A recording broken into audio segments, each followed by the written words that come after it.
A little over 10 years ago, it was practically a dream if someone talked about traveling to Japan. But with the recent move of the Japanese government to push tourism on the forefront, and with yen at its cheapest possible value, it is finally possible to plan your dream trip to this magnificent country.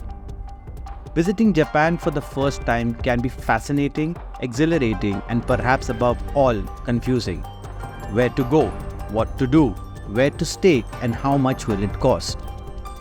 Well, by the end of this Japan series, I bet you will be able to plan your ideal Japan trip and decide what you would like to see. Hello and welcome to Travel Rhapsody. I am back with a new series and an adventure where I will be traveling across for 4 weeks around the country to discover as much of Japan as possible in just 1 month. But before that, if you are really interested to plan your dream trip to Japan, I would recommend you to hit the like button and subscribe to my channel, as I will be sharing detailed itinerary and cost which will make your life very easy as far as planning a trip to Japan is concerned. I understand that 1 month seems to be a very long duration. However, the idea is to capture as many places as possible and hidden gems of Japan, and so that you can decide which places you like and which you would like to visit, apart from of course the famous spots which most of the travel videos and bloggers would cover. So rather than simply just sitting in my room or going to the list of places that I have heard or seen, I decided to do this entire journey on my own.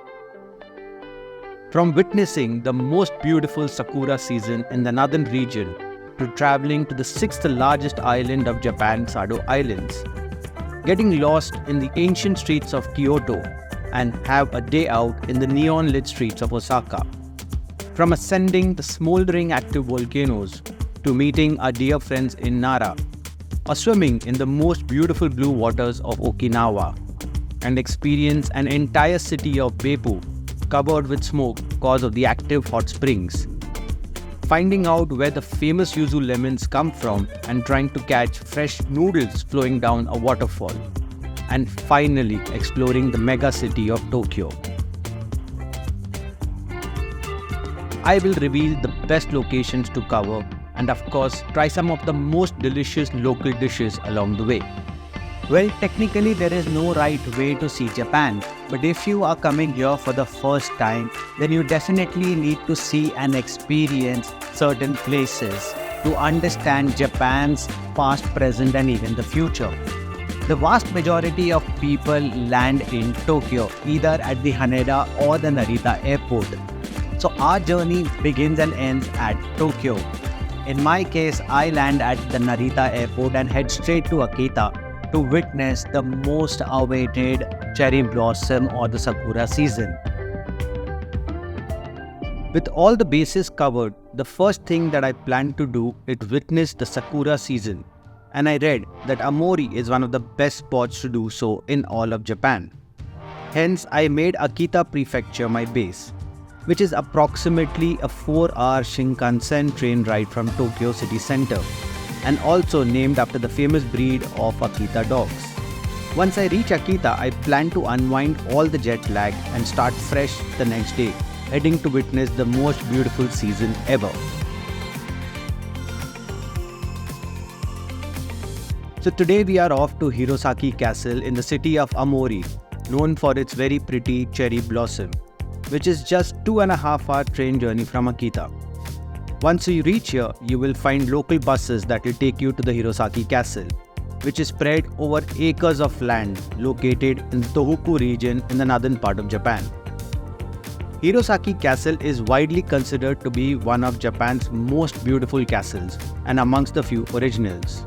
Many of the castles you see in Japan today were rebuilt after the war. However, Hirosaki Castle is the only castle that was built during the Edo period and remains as it is. The park surrounding the castle is filled with cherry trees, making spring here a major event. With around 2,600 cherry trees, petal-filled moats, rowboats for rent, picnic areas, night lighting, and thousands of revelers, as well as Hirosaki Castle as the backdrop, is easy to see why Hirosaki Park is considered one of Japan's best cherry blossom spots. The wait was totally worth it as I ticked off the bucket list item of witnessing the cherry blossom season at the Hirosaki Castle. Soon you realize how the natural surroundings of Japan will leave you awestruck and wanting for more. Maybe even one day when you come to this place, you will experience and feel the same way and spend an entire day walking around over here in this almost fairy tale landscape. As I was making myself comfortable with the slow-paced life of Akita, it was time to head to our next location. And so I decided to go to the 6th largest island of Japan, Sado. Sado, a lesser-known destination for most travelers, yet it embodies many of the finest elements of Japan's culture and history. Sado is an overlooked gem with its temple, tugboats and toki birds, providing a nature-filled getaway. Sado can be reached by a ferry from Niigata port, and there are two options available. A jet foil which takes approximately 1 hour to reach and costs around $94, or a car ferry which takes 2.5 hours to reach and costs half of it.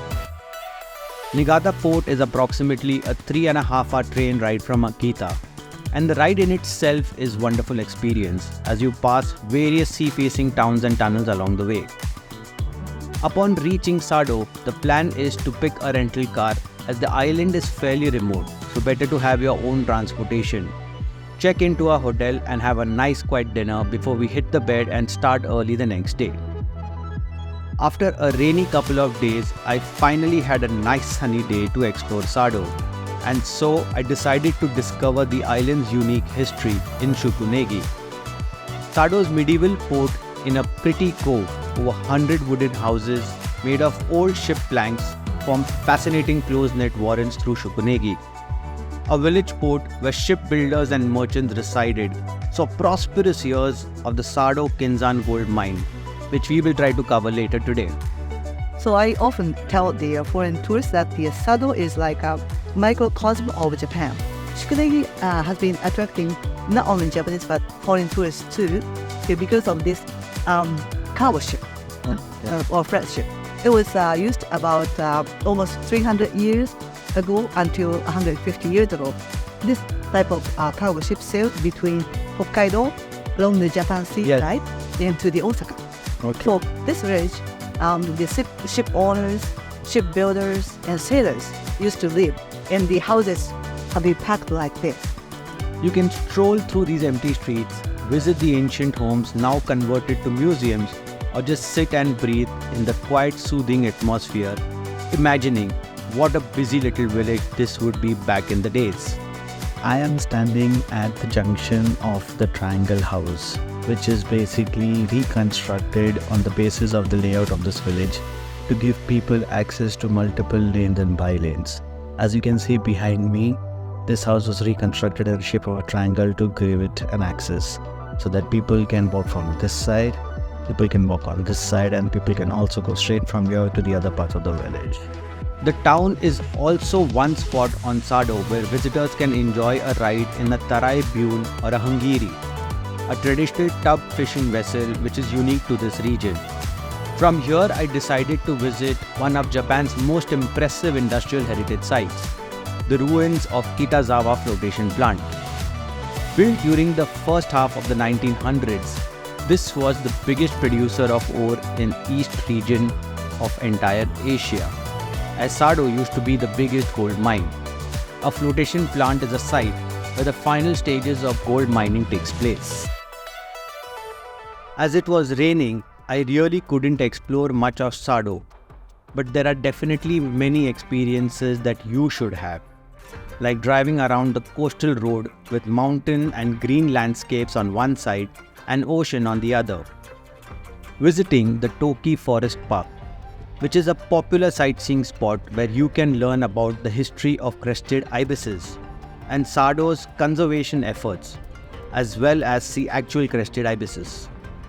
Visit Sado Kinzan and explore Japan's largest gold mine with 400 years of history. Or immerse yourself in the sounds of the traditional and contemporary Japanese drumming at the Sado Island Taiko Center. After spending 3 days in Sado, I can surely tell you that if you're looking for an offbeat place, then you definitely need to add this to your itinerary and experience an island life away from the overwhelming cities of Japan. Stay tuned for the next episode as we dive even deeper into the rich culture and the hidden places of Japan. But don't forget to like, comment and subscribe to this channel so that you don't miss out on any of the upcoming adventures. Until then, sayonara and happy travels.